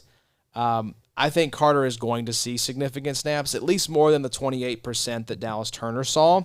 And I don't see Brian Burns being the guy that they rest. So I think Kayvon could be a nice little buy low during the season if his snaps do tick down. A third plus right now for you, Addy. I think you could get him for a fourth if he nosedives. We had someone ask us on YouTube, what would you think about getting Kayvon for a late third, early fourth? I said, if you can do it for an early fourth, let her rip, because that's beautiful value. Yep, yeah, I still believe. And, I might be a little more optimistic about 2025 for Kayvon. Like, I was kind of happy to hear about the fight in camp. Kayvon, a little fired up. And also think about it, like, I think it's good for team building. It's good for competition. Good for rapport, though. Like, think about when you I was never a fighter. He was always a lover. Always. But think about, like, this is all hypothetical, right? Because it was clearly never a fighter. But I mean, imagine when you get in a fight with your buddy. Like, there's just that forever bond. Like, you guys can bond over that for the rest of your lives. You talk about it all the time, probably, as you get older, especially. My take was probably closer to Hayden Winks, who said, love punching my teammates in early June. I mean... Hey, but they're on the other side, They're on the other side, yeah, sure. And he also was scrapping with Brian Burns. It was both of them, going at Kayvon was scrapping with Brian Burns. It was like a 2-on, So they were teaming up as an edge rushing duo. This was good. This was good news. This was good news. You can sell me on the chemistry and camaraderie being built in the trenches, literally fighting your teammates. This is great news, guys. So arrow up for Kayvon's dynasty value post fight. I like it, and I don't think like Kayvon's not going to be below like 50% or anything like that. No, I don't think so. Like, I think all these guys are going to have a minimum of like 50%. Like, Carter will probably be more like 50 to 60 in my opinion. We'll see with this injury stuff. Like if Yeah, the foot does give me a little bit of pause, the stress reaction. But, I think Kayvon finished the year strong. Thought he looked good. Still just, 24 years of age. So, I mean, it's a lot of upside. I think he's being slept on a little bit in 2025. I took him like in the 8th round of the most recent IDP-only best ball I did. So that was like, DL 40, 50 range probably. And, yeah, give me that all day long. Because, again, I think we're going to see at least 60%, and like 60% of Kayvon could still be 10 sacks. This defensive line is It's sick. the best, one of the best. I mean, I think Minnesota's up there. Right. There's some other candidates. Minnesota now, especially with Jonathan Allen. Yeah, and, Hargrave. Hargrave in there. Yeah. Oh, my second-year God. DT Absolutely as the sick. fifth. The Rams, maybe? Yeah, the Rams are up there for sure. Rams are good. But I think the Colts 2024 edge rotation is kind of how I'm looking at the Giants edge rotation. I think the higher end, like Dio Odangbo, 64.45% of snaps last year. I think that's probably closer to like 70-75% for. I think Brian Burns will lead the group, but then you had Kwity Paye at 57.6 and Latu at 53.46. So I could see like maybe Carter or Kayvon being that like 50 to 55% guy. I think you have a 60 to 65% guy, and then like a 70 to 75% guy. That's how I'm gonna guess that it shakes out. Yeah, But we'll see. Because there's a couple of situations around the league that were like that. Like the Rams also, like they had Byron Young played a lot of snaps. Jared Verse played a lot of snaps. Yep. Michael Hoyk. He played a ton of snaps. I know he might have played inside a little bit, but he played a lot of edge too, if I remember right. Yep. So, there is a world where, we could see them just roll these dudes out and maybe all three of them finish above 65% or something like that. But Yep. Abdul Carter also has that possibility of being used as an off-ball linebacker too. So, I mean, you could still get him out there. Right. Because it's Micah McFadden? Yeah, alongside Mike McFadden, Bobby Okereke? Okereke, who still can be a question mark at times, I think, too. So That's kind of my thought with the Vikings with Greenard and, Dallas Turner off the edge. And then maybe roll old AVG off OLB. very similar situations. I mean, probably the situations that I'm most curious about, Giants and Minnesota. The Broncos could also be interesting as a blueprint for what you could see with the Giants. Now, Zach Allen plays a different position, but he was at 83% of snaps. Cooper was at 71. Bonitto was at 61. So I think that's kind of how I'm tiering these guys out, is like 10 percentage points of snaps decrease from one to the next. I don't think you're going to see the Vikings, which had like two guys above 80%. I just don't think that's going to be how this shakes out, with the Dallas Turner role being, probably Abdul Carter in this situation. I think it's going to be one clear leader and then a couple guys kind of fighting for like 50 to 65% of snaps. So we'll see how it goes. It depends on a lot of things. I think Kayvon could be a guy who plays 65 to 75% of snaps to start the season, because guess what? Abdul Carter needs a little more time with the foot, and rookies tend to come along slow. He knows this defense. And then I could think you could see Abdul Carter being rolled out a lot more as the end of the season rolls along. Are you drafting Kayvon, though, if he's there in the 8th round? Yeah, for sure. I think that's nice because we Best don't value know. of the bunch, right? We don't know. That we are down for his dynasty value, but his 2025 outlook is murkier than it's been, but it's not a nothing burger. It's not for sure going to be awful. Yeah, I mean, I'm honestly not down on either. I mean, I think we have him, 21 right now? Right. In Dynasty. So, I mean, I'm still very high, and then redraft, like, I'm fine drafting him because he is going to be a value. I think that, the outlook, the market outlook is not great for Kayvon, right? But I think it's a little overblown, in my opinion. So, that's where the money's made. Yeah, I wanted to see where he was going right now. I can't even find him in D-Up. Abdul Carter's still going. Kayvon's probably not being drafted. I was going to say, I don't think he's being. Dexter Lawrence is being drafted. Abdul Carter is being drafted. Brian Burns is being drafted. Kayvon is, I mean, he is way down here. So he's a quality 6th-round pick. He is a 73rd overall, owned in 9.4% of DF drafts. He qualifies as one of those Will I think McDonald's. you could throw him into kind of your 6th-round wild card pile if you wanted to sprinkle him in a little bit. But let's move to the next guy here.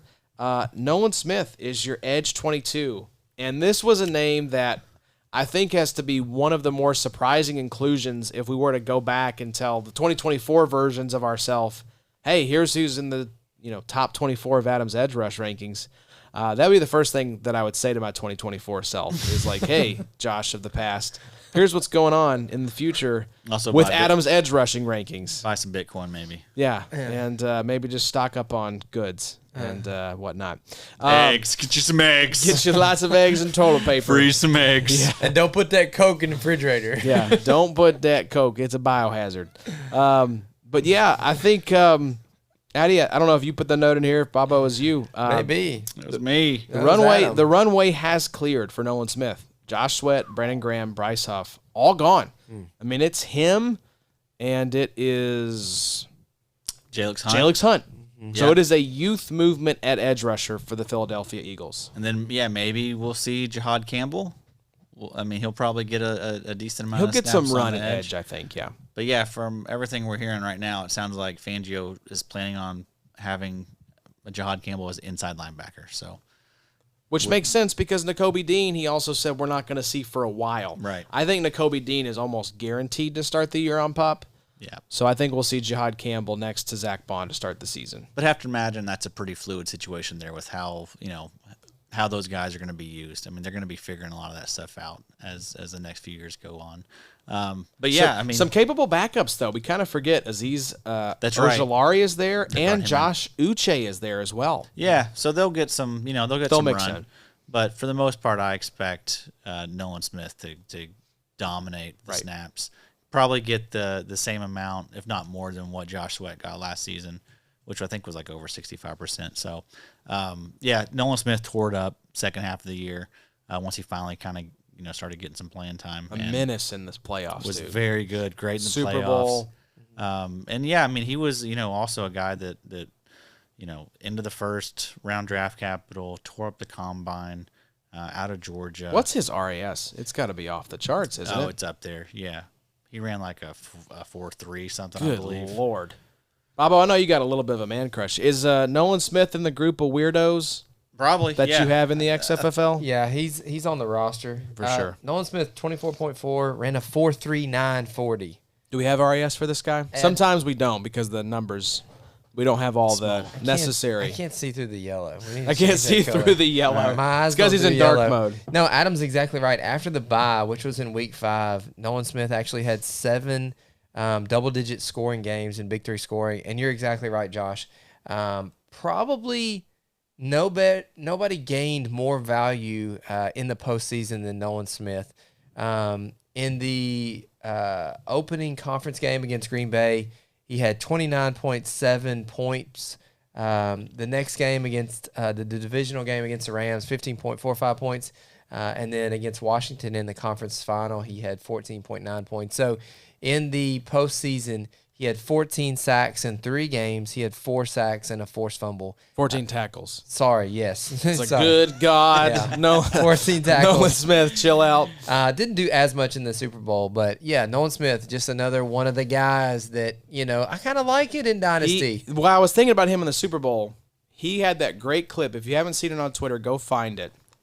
He had that strip sack on Patrick Mahomes. I think, or a strip, and it wasn't a sack, but he knocked the ball out, forced fumble, and he was trying to reach between his legs to pick up the ball, but he tore his triceps. So he could not reach back between his legs. So he's yelling at either Milton Williams or Jalen Carter, get on the ball, because you can see him reaching for the ball between his legs, but he can't extend back because his triceps is torn. I just thought that was super cool. It's like me trying to tie my shoes in the morning. I can't bend down to get something off the floor anymore. RAS working. 9.23 for Nolan Smith, only because he was very poor size-wise. That's what knocked him down. A little shorter. He does What's not his have the height? size. Looks like 6'2", 238. 6'2", yeah, 238. But Healthy. composite speed score, elite. Composite explosion score, elite. Composite size grade, very poor. Hey, Yeah. what's But also that was 2 years ago. He's got 2 years of NFL experience, so he should be more beefed up. At this point. Look up Chop's RAS. See if you can find old Chopper on there. Old Chopper? With a 4.39, 9.72. Yeah, healthy RAS. Yeah, he was 6'2", 254. He ran a 4.48 40. Gosh. Yeah, it is funny when we talk about these dynasty rankings for edge rusher. This is the list where you're going to see RAS as I think a predictive measure of success. I think it's very hard to be good at this position and not be 9 or better at RAS. So we looked at that earlier before you got here, Adam. Of the list of guys we're talking about tonight, the only ones that stand out: Jonathan Greenard RAS 5.55, Alex Highsmith RAS 7.94. Everybody else is like in the 9.4 and above. It's like 9.2 and above. It's crazy. In the 9s, as far as RAS goes, also typically these guys are very productive in college and very productive early on. Yeah.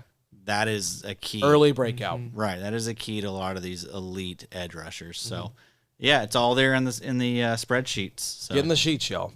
Well, you mentioned Alex Highsmith. You made my job easy, Bobo. He's next here on the list. Edge 23.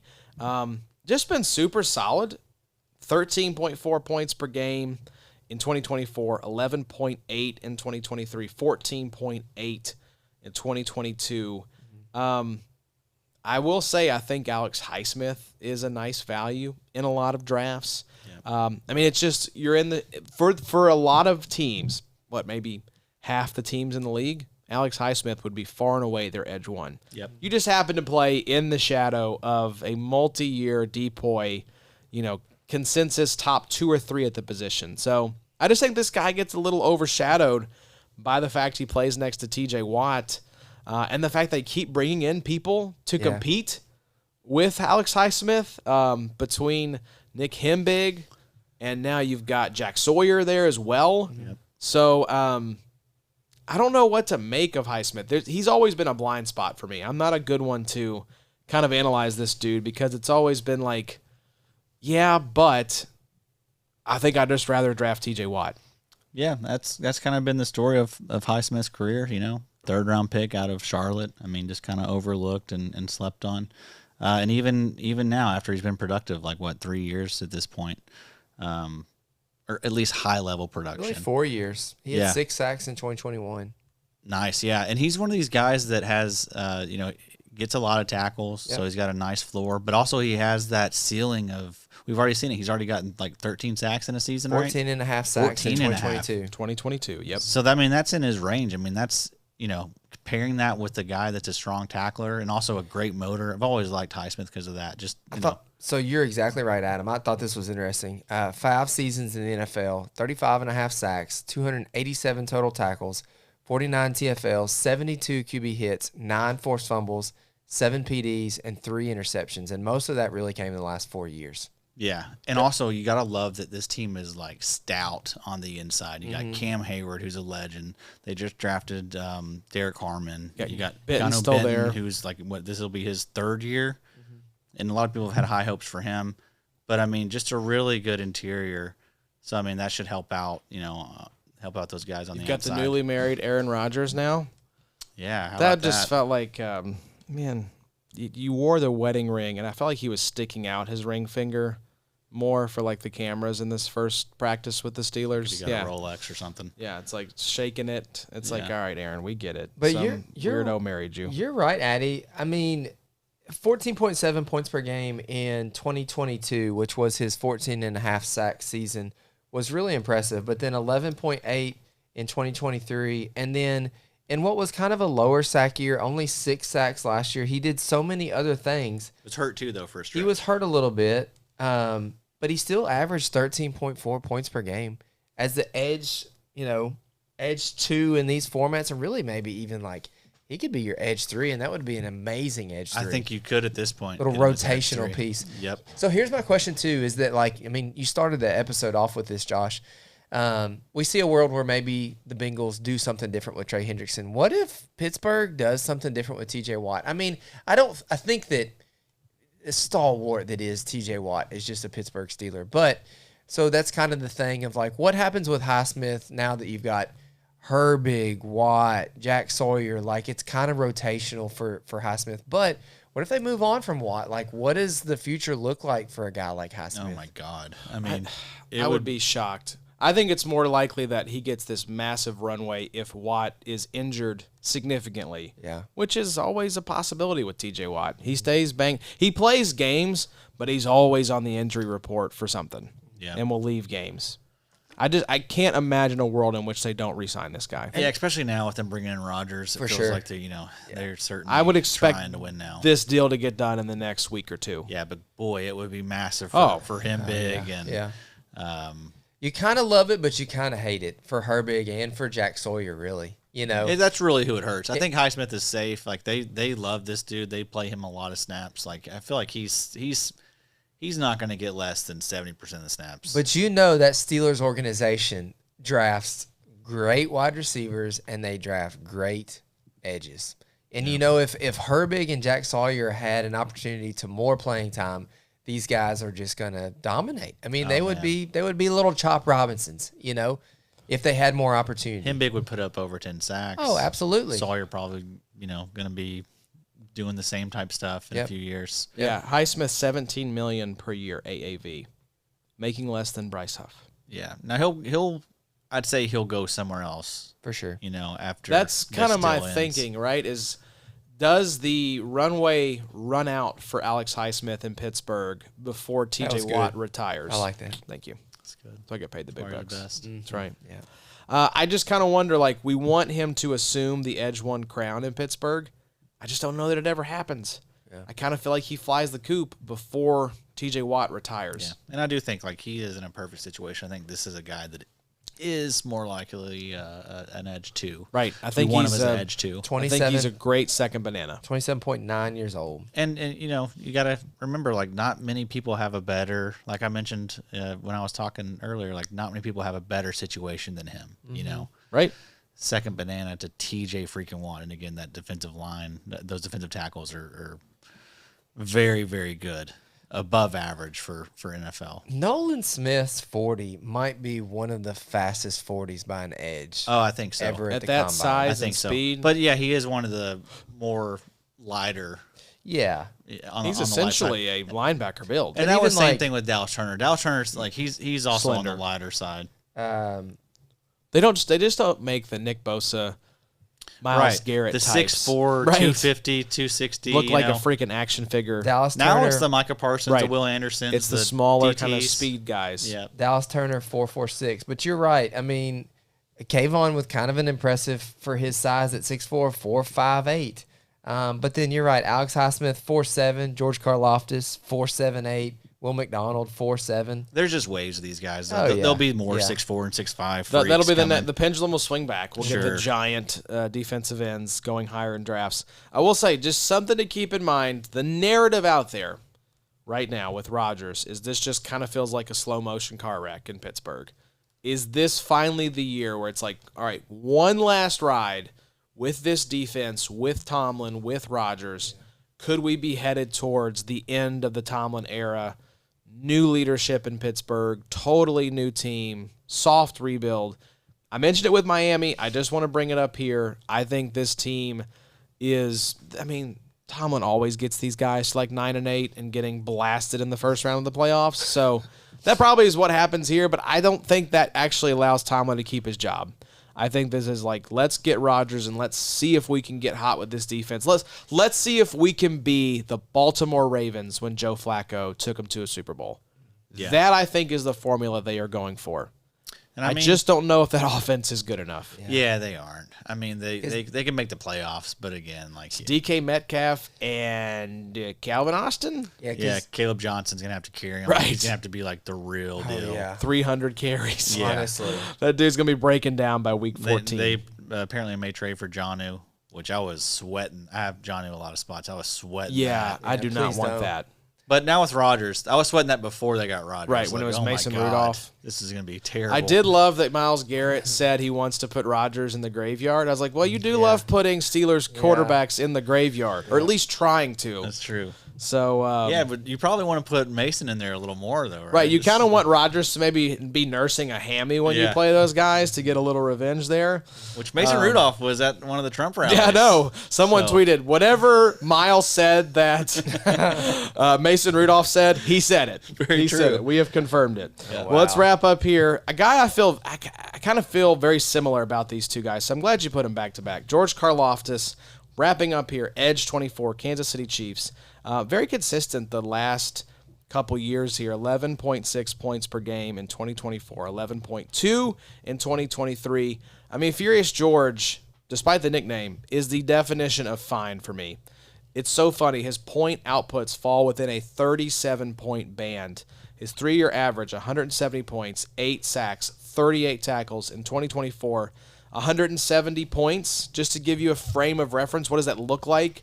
Last year, that was Khalil Mack, Jalen Carter, Calais Campbell. That's what those guys scored.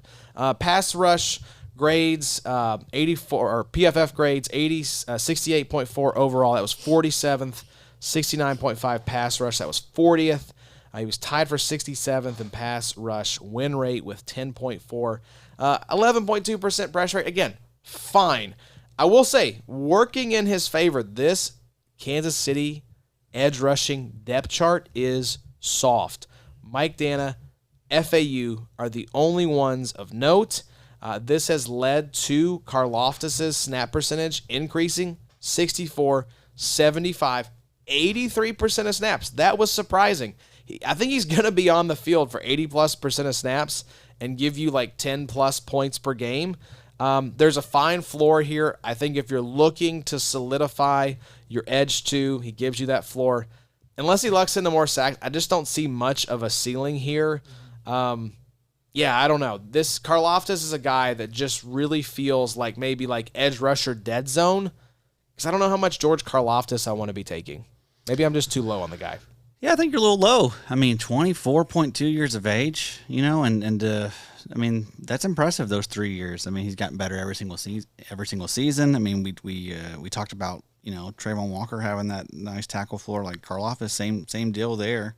And yeah, I think that we could see him, bump those sack numbers up. So I'm a fan. You're right. I mean, there's not a lot of talent around him. I mean, 83% of snaps was surprising last year. They love him there in KC, and yeah, I think he's by far their pass rusher. Although I do love my boy Ashton G out of Louisville. They drafted him in the 3rd round out of Louisville. Ashton G. I'm going to have to look this up. Yeah. Jaloti? Jaloti? Jalot? Jalot. Is that Jalot? Okay, that's the Jalot Jalot. guy. I remember thinking like Gillette, like the shaving cream. Yeah, I think he's going to be good. He feels like, and also like the long hair, like that's big. You have such Very a type. big. You are But I mean, so basic. those guys feel like a really good tandem. So I've been picking him up after pretty much all the rookie drafts. I've also taken him in the 7th round of some of those 7-rounders. But anyway, Karlaftis? no, Jalot. Oh, Ashton G, Jalot. yeah. Oh, the rookie drafts. I got you. So I'm tracking with you. I am a little optimistic about him there. But yeah, Ashton you're right. Jalot. For the most part, it's a bunch of nobodies for the most part. Like I can't believe Mike Dana has gotten as many snaps as he has gotten. Mike Dana, FAU, Karlaftis, Charles Omenihu, your boy Omenihu. Jalot. Is there another Tui Pelotu? Yes. Are you kidding me? Yeah, It's there is. Marlon Tui Pelotu? Yes. What the hell is going on?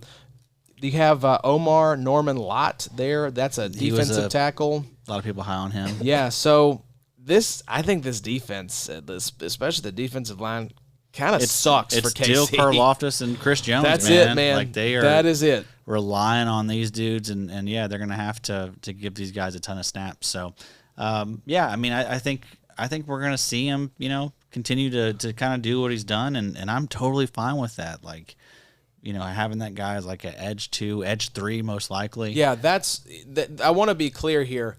I'm not excited because we're getting down near the end of this list. So the excitement is dwindling from like he's fine. But in context, though, of the larger picture, we talked about who's the edge 40. Karlaftis still feels great, especially if he's your edge 3, which I don't think the market really is super crazy about Karlaftis. Yeah, I mean, agree. let's see where he's going in D up, but he may be going undrafted. He's a great right now. pick, I think, in that 6th round. He is 66 overall, so not being drafted. Yeah, I'm fine only with drafted in 9.4% of leagues. Yeah, so the market is not crazy about Karlaftis. No reason he can't have his best year sack-wise. I mean, and so if that happens, the tackles are going to be there. He'll easily outperform his ADP. So, yeah, I'm excited about him. Again, like, he's just safe. And a lot of times that's the range where he's going. Like, yes, give me that safety there. Like, if I can bank on someone giving me, like, 60 tackles, 8 sacks, and I can get him, like, at 66 overall, yeah, sure. He's a great kind of 6th-round wild card, Bobo, because he's going to have opportunity. He's going to have a snap count that not a lot of these guys we've talked about tonight have gotten. Just not as much shine. Karlaftis, not as much flash. Same with Alex Highsmith. Nolan Smith could get there. Kayvon, I don't know. There was shine. It's kind of dulling a little bit. Chop Robinson could pop off. Trayvon, not enough shine, I think that's what it is with some of these guys here at the bottom of this list. Is just that, they're not the flashy 15-sack type guys, but they're just the workhorses for you in IDP that just solid edge twos that this is a lot of like weeks. Shoring up your floor. Yeah. I feel like if I'm building my roster, I want these guys to bring a little bit of stability Right. And so then to the floor. Let's talk about some of the guys that I have ranked after these guys. And this is ceiling types, right? If you're wanting to get a little more risky, I think these are great options. Will McDonald, James Pierce Jr., Jalen Walker, Yaya Diaby. I have Andrew Van Ginkel ranked here, although I think he's probably should be higher on this list, honestly, just because I think he's going to ball next season and probably the year after that. Thule, I have him ranked in the same range. Talk about a guy that could surprise and lead the league in sacks. Byron Young, yeah, it's a good point. Byron Young, he's here. Michael Williams, who he's already getting good buzz, and no one liked him either. Mike Green, I have him close by. Shamar Stewart probably going to be bumping him down. But, it's really, really good players all through this top 40, top 50. A lot of the rookies sprinkle in, I feel like, in your 30s. And that makes sense because really those guys are not, for the most part, in starting consideration for you week one. But they feel like they're perched right there on the outside of the top 24, just like waiting to pounce in as guys fall out. Correct. A little note before I forget on Byron Young. A little hype early on for Josiah Stewart for the Rams. I don't know. I could maybe see him eating into Byron Young's playing time just a little bit, maybe some later on in the season. Byron Young also sneaky kind of old. 2 years in the season, already 27.3 years old. So I remember came that in him late. coming out late. in Dynasty, just kind of put a Thank pin in you it. to the Raiders for selecting the wrong Byron Young. Oh yeah, Yeah, right. that's it allowed you guys to end up with him. Did you know that? They actually did that? They picked the Very wrong thankful. Byron Young. No way. Yes, they did. Yeah. Yes, they did. It was a shock when it happened. Oh, my God. Come to find out, they just picked the wrong guy. Wow. So that's cool. Raiders Super, got a super cool. Raider. That's insane. Who do you all like most on this list for 2025? These are ranked in Dynasty order, so I think it's a pretty clear indication of where our excitement falls for Dynasty. But 2025, who are you most like, I am fired up to roster this guy. I'm excited to see this guy. I think this guy could really kind of explode. For 13 through 24, the ones we just talked about? Yes. It's definitely Hines-Allen and Latu. Those are the guys Okay. I'm most excited about. I've also drafted the most out of the guys on the list, Latu and Hines-Allen. So, I think that their ADPs are nice. But also, I feel like Josh Hines-Allen has probably a career year this year, and then I think Latu breaks out, gets over 10 sacks. Yeah, those are two good answers. I am excited as a Colts fan to see Latu. For me, I think it's Nik Bonitto. I just want to see, was the breakout for real? This dude was exciting. I mean, how many guys can snatch that ball out of midair and run it back like he did against my Colts? I think this Denver defense is going to be so good. And I think this team could be, you talk about divisions that could turn over. You could be looking at maybe a contender for the AFC West crown, taking it from the Chiefs here. We talked about the Jags maybe doing that in the AFC South. I could see the Broncos doing that. As long as Bo Nix doesn't turn into a pumpkin. That's the key. That's the worry I have a little bit, but you've got an all-time Hall of Fame play caller in your ear running this offense with Sean Payton. So that mitigates the fear a little bit. Bobo, what about you?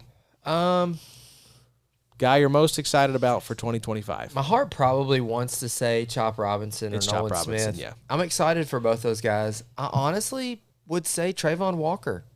We're going into a really pivotal time frame from a contractual perspective for Travon Walker, and the guy has only gotten better.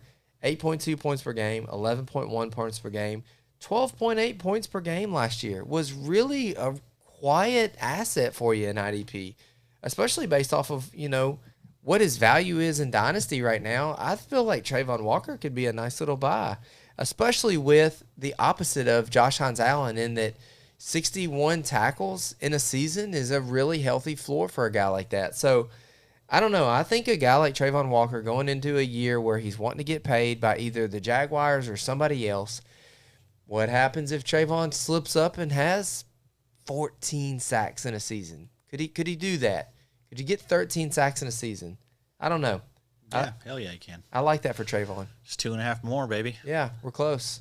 Yeah, I was doing my research on the Byron Young Raiders situation. This is not confirmed. But it is widely speculated. There was an ESPN radio host.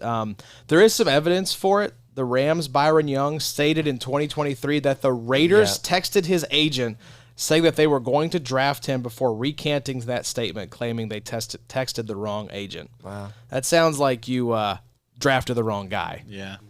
So anyways, yeah, I do thank you, feel Raiders. I do feel like the other Byron Young wasn't on a lot of radars. No, he was a total reach going at 70 overall. What about outside of the top 24? Anybody like deep cuts right now? Oh, man. I am very excited about Yaya Diaby. I was going to say, you beat me to it. I've got Yaya on our main league. I tried to get I'm him fired from up. you. Yep. I tried to get him from you right before the auction, but I'm very, very bullish on him. I mean, he was also dealing with the high ankle sprain last year. So, I mean, that – if you know about those, like those usually They linger. Zap your zap explosiveness. Yep. And so, I'm excited about him. But, man, there's a lot of guys just like him, like Will McDonald. We've talked about him, like pumped for him. The two edge rushers in Atlanta, I'm excited about those guys. Yeah, man. Saw a guy on YouTube comment that it was on the rookie draft episode, which check that out on YouTube if you haven't yet, the last episode, IDP Drafts.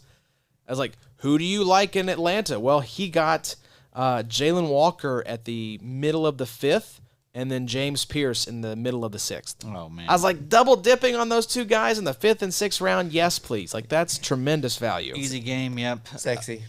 Owe a little bit. Would like to see him kind of take another step. I thought he was better last year. Yeah. Guys like that, I'm excited about Yaya. I was thinking this to myself, like the exercise of like, okay, I'm a Colts fan now, but if I was picking my fandom just from scratch right now, like setting everything aside, I think I would be a Bucs fan. Yeah, I love Baker Mayfield. I just love the like underdog, scrappy mentality of this team. I love the vets in this room: Mike Evans, Levante David, like Vita Vea. Like that is just such a badass team. You love me getting the Mecca Egbuka at 111. Did not like don't care that for at that. all. But Love I that agree. part. Like they're after my heart too. That secondary, Tyke Smith, Winfield. Yeah, Winfield Jr. I was a big fan of Jacob Parrish, who they took in the 3rd round. They're a fun team. I like them quite a bit. Yeah, so excited to see what Yaya Diaby does. Excited to see what a lot of these edge rushers on this list do in 2025 and beyond. Who missed the cut that you think belongs in the top 24? Drop it in the comments on YouTube. And we're going to be rolling these episodes out all off season. We've got top 24 Dynasty DBs coming up. We've got top 48 Dynasty linebackers. That's going to be an insane episode. We got just a lot of good stuff on the horizon That's for gonna y'all. be 3 hours each part. Just prepare yourself right now. If you've got a marathon like trip to the beach coming up or something, just save those episodes. Yeah, there you go. Adam, you can listen to us doing the linebacker Absolutely episodes. not. Already done it once. Yeah. Never listened to a single episode. No, sir. Lived it in the moment. So, but you all can listen and enjoy it on your drive to the beach. It'll get you the whole way there, no matter how far you're going. So, yes, we got a lot of good stuff coming up, a lot of good stuff coming out on the website. Justin Barnes just dropped a video, 7 players he's buying in IDP drafts. We've got some great website content cranking for you all. Mike just dropped his DB tiers breakdown over there. So how his tiers are shaking out for his 2025 projections. We've got the IDP draft assistant over there, the trade calculator. A lot of cool stuff happening with the trade calculator. Can't wait to share that with you guys. But your dynasty ranks, Addy. I mean, the takes are already formed, folks. Right. Like the work has already been done. Like it never stops over here at the IDP show. Hayes in most the people, barn. most people are sure the hay's in the barn. Most people are still in bed with the covers pulled up. And who do you want to trust? Who do you want to get your stuff from? I don't know. It seems pretty easy to me, but we're all big boys and girls. We all make our own choices. yeah, you got to get up and light the lamp, as my papa used to say. So we have gotten up, I and like that that. lamp has been lit since the start of this thing, almost 6 years ago, boys. Ain't never been out. It had never been snuffed out. That lamp is somehow still burning. Yeah. Never gone out. Yeah, 6 years coming up here in about 5 or 6 weeks. Our anniversary. I think it's July 19th is the 6-year anniversary of the pod. So we'll do something special for that. But till next time when we see you guys in a couple weeks, I think we're talking top 24 Dynasty safety. So look forward to that. But until then, y'all take care, and we'll see you soon. It's the